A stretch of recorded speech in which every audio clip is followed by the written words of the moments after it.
Nah sebenarnya Ustadz, kalau misalkan setan yang menggoda kita ini setiap harinya pada saat kita sholat, pada saat kita melakukan aktivitas, ini apakah juga yang selalu sama setan-setannya, ataupun apakah itu memang menjadi kebiasaan setan untuk selalu menggoda manusia ini Ustadz? Silakan.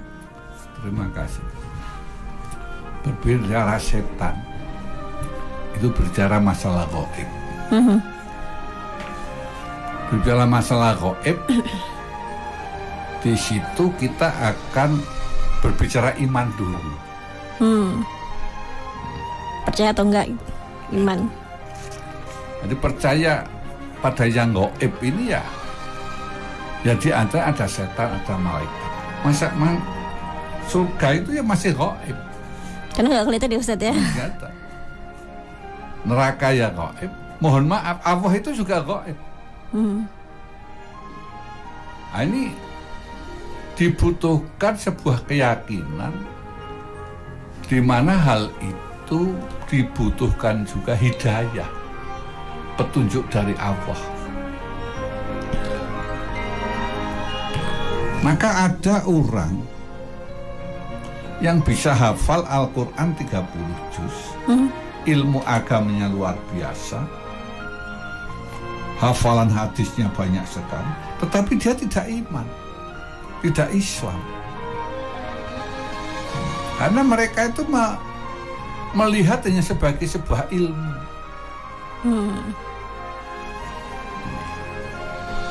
Berbeda dengan, mohon maaf, masyarakat kita yang kadang Quran tidak bisa, tetapi dia bahkan sholat saja kan tidak ada, tak tahu artinya, tapi iman, maka tidak bisa untuk dipengaruhi apapun, ya sudah, karena sudah menjadi sebuah keyakinan. Tapi yang saya katakan tadi, orang yang mempelajari ilmu Islam sampai menghafal Al-Quran, tapi nggak ada apa-apanya, nggak ada pengaruhnya. Kedua contoh lagi, ini bicara gaib. Orang ibadah haji. Ada orang yang datang ibadah haji, itu tidak dapat apa-apa. Maksudnya nggak dapat apa-apa? Artinya dia ya hanya seperti orang dolan, seperti ke pasar saja, seperti ke tempat-tempat hiburan. Dia tidak akan menemukan sesuatu yang indah, yang rasanya tuh adem lega seperti itu, atau ya menyejukkan gitu ya Ustaz ya. Ya, urusan rohani. Salah satu contoh lah, bisa menyelesaikan tawaf, itu subhanallah, lalu berdoa sambil menangis. Tapi bagi orang yang tidak dapat hidayah, dia tertawa, dia nangis-nangis siapa? Biasa aja itu. Biasa aja. Sehingga mengatakan kalau seperti wukuf di Arafah, bagi orang yang tidak dapat hidayah, itu merasa seperti orang kemah saja. Ya nggak salah, dalam arti apa yang ia rasakan memang itu dapatnya. Tapi khusus saya pribadi itu, Masya Allah, saya bisa berdoa komunikasi dengan Masya Allah, sehingga saya berdoa dengan menangis, merasa betul-betul merasa berhadapan dengan Allah, walaupun aku tidak melihatnya. Tapi bagi orang-orang yang tidak dapat hidayah, ya hanya ikut duduk saja, itu makan, ya sholat, tapi nggak dapat apa-apa. Sehingga dikatakan bahwa 1000 orang ibadah haji 1000 cerita. Karena apa? Ya pendapatannya itu berbeda-beda. Ada orang yang kalau mendapatkan musibah sesuatu di sana, itu lalu ingat Allah, ingat salahnya. Biada, aku enggak apa-apa itu. Ya begitu itulah. Karena bicara iman, bicara hidayah, kembali kepada setan. Jadi meyakini adanya setan itu juga hidayah. Tanpa hidayah Allah kita tidak akan bisa. Nah, oleh karena itu untuk membentengi setan, ya kita selalu untuk mohon perlindungan kepada Allah yaitu a'udzu billahi minasyaitonir rajim. Selalu aku berlindung kepada Allah dari setan yang terkutuk. Karena apa? Punya iman, punya keyakinan bahwa setan itu akan menggoda saya dan akan menjerumuskan saya, yang endingnya akan membawa saya ke neraka. Ini kalau ada imannya. Kalau yang tidak ada imannya, alah biasa saja. Biasa. Gitu. Bagi orang yang ada imannya, ini mohon maaf pengalaman pribadi saya.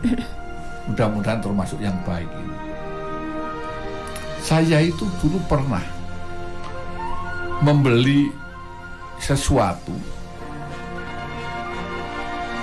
jujulnya itu apa Pak? Kembaliannya itu lebih banyak daripada uang yang kuberikan. Karena waktu itu saya pertama bangga, sehingga uang itu saya gunakan untuk makan-makan sama kawan. Tapi apa yang terjadi setelah malam, saya tuh nggak bisa tidur, memikir halal haram itu. Sementara kan itu bukan kesalahan saya. Tapi bagi orang yang tidak mendapatkan hidayah, ya coba bebek. Salahnya sana, bukan salahnya kita gitu ya. Bukan salah, udah saya makan. Maka bagi orang-orang yang dapat hidayah, mencari yang haram saja sulit, kok cari yang halal. Dan masih banyak lagi. Inilah contoh-contoh. Maka mudah-mudahan apa yang saya ceritakan untuk pribadi saya, bagian saya mendapatkan hidayah dari Allah. Ini. Oleh karena itu kembali kita berbicara setan itu masalah gaib. Maka amantu billahi wa malaikatihi wa kutubihi wa rusulihi wa bil qadri khairihi wa syarrihi nabi ta'ala. Ini itu harus diimani, diyakini. Di antara iman-iman itu bicara iman ya kepada yang gaib. Dari sahabat Lastri yang ada di Kemiri. Assalamualaikum Ustadz Rahmat. Waalaikumsalam warahmatullahi wabarakatuh. Ustadz, bagaimana jika saat sedang sholat kita selalu lupa atau sering lupa rakaat ini Ustadz? Nah, apa yang harus kita lakukan dan apakah itu memang bisikan setan? Mohon penjelasannya Ustadz, silahkan. Jadi yang baru kita bicara, kita singkirkan dulu bicara tentang kita itu tergoda setan apa tidak. Yang perlu kita tanyakan, sudahkah kita mempersiapkan diri untuk sholat dengan benar? Nah, itu. Sudahkah kita mempersiapkan diri untuk sholat? Benar-benar kita mau sholat. Di mana sholat itu kita menghadap Allah, Zat pencipta langit bumi beserta isinya, Maha kuasa dan maha segala-galanya. Sudahkah kita benar-benar menyiapkan diri untuk menghadapnya? Ini pertanyaan yang perlu dijawab supaya kita tidak usah mengalami kebingungan.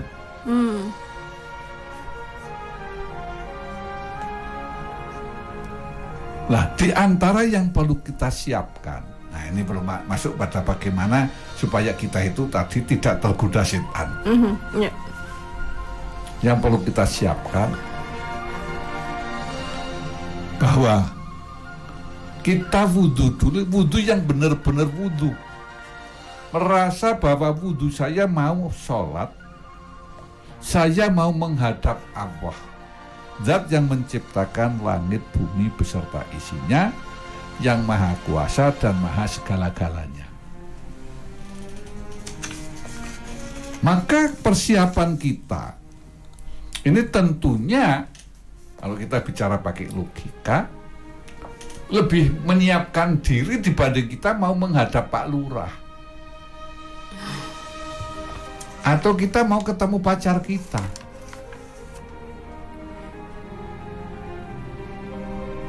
Contoh, kalau kita mau menghadap Pak Lurah, apalagi Pak Camat, apalagi Bapak Bupati, apa kita pantas menggunakan pakaian seadanya? Enggak pantas ya. Nah, lalu bagaimana dengan kita menghadap Allah? Kadang mudah kita jumpai mereka itu seadanya. Kenapa kok seadanya?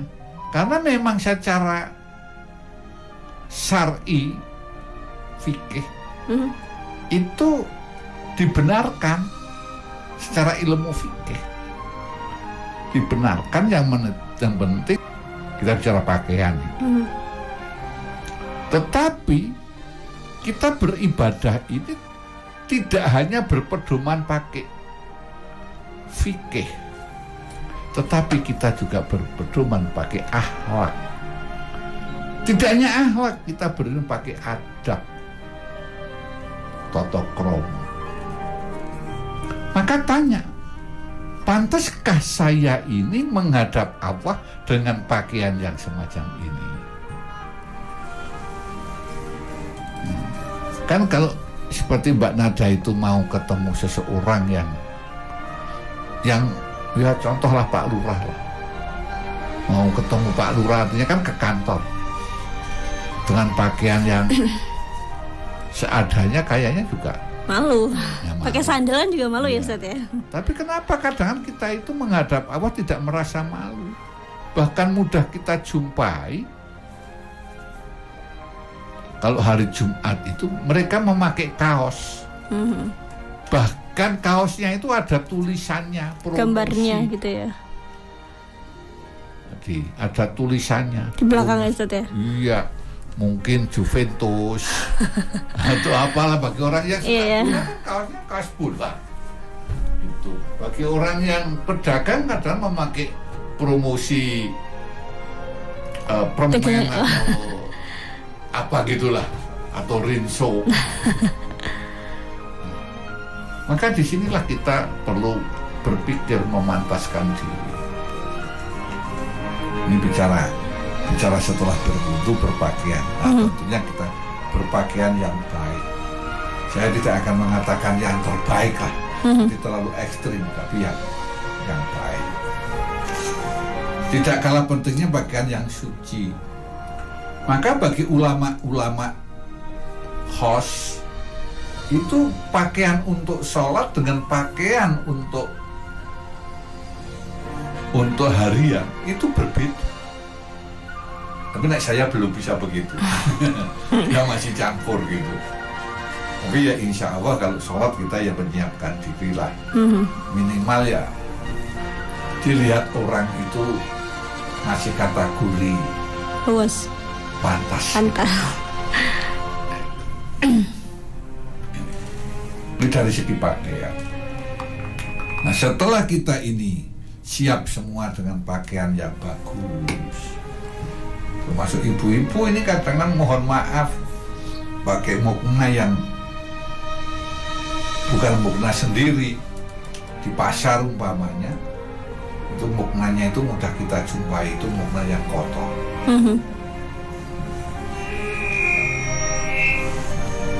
Maka ya kadang-kadang itu akan berpengaruh terhadap hati kita, pemikiran kita. Nah setelah itu kita menghadap kiblat, betul-betul niat kita itu merasa yakin bahwa saya ini dilihat oleh Allah. Ini tidak kalah penting itu. Jadi kalau kita ini salat tidak merasa dilihat oleh Allah, ya kadang-kadang menggunakan karepe dhewe.